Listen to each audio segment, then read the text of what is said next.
নমস্কার দর্শক বন্ধুরা, কালকের 7ই আষাঢ় 22শে জুন আমবাবুচি লাগছে 8:45 গতে সকাল দিবা 8:45 গতে কালকে আমবাবুচি লাগছে।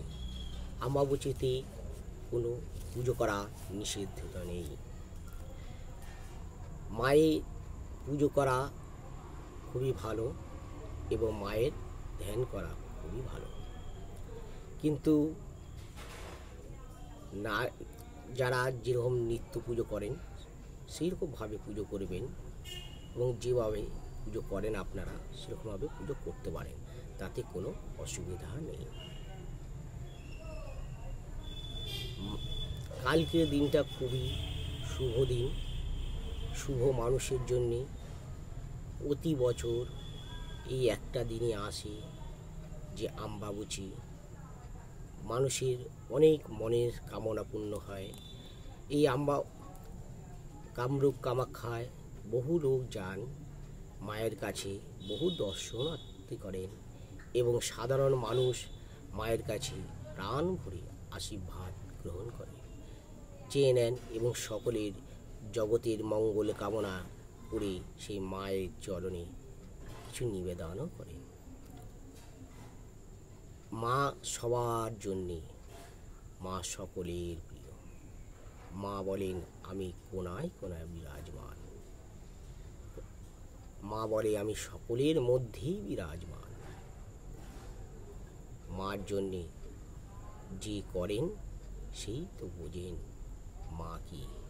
মার থেকে বড় পৃথিবীতে আর কিছু আছে কি জগতে?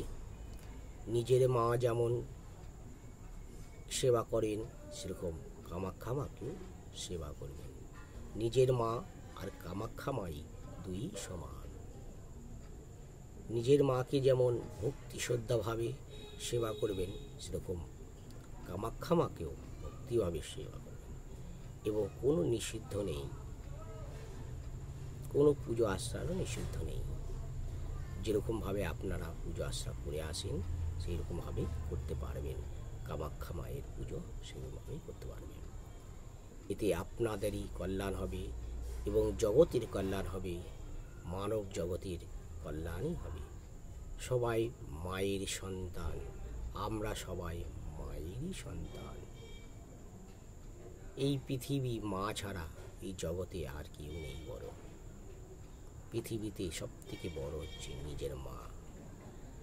ঈশ্বর তিনিই সব কিছু, তিনিই প্রকৃতি, তিনিই রুদ্র, তিনিই তারা, তিনিই ভগবান, তিনিই ঈশ্বর, তিনিই গুরু, তিনিই পরম ব্রহ্ম, তিনিই সমস্ত কিছু। এই জগতের আদ্যাশক্তি মহামায়া, তিনিই হচ্ছেন এই জগতের আদ্যাশক্তি মহামায়া।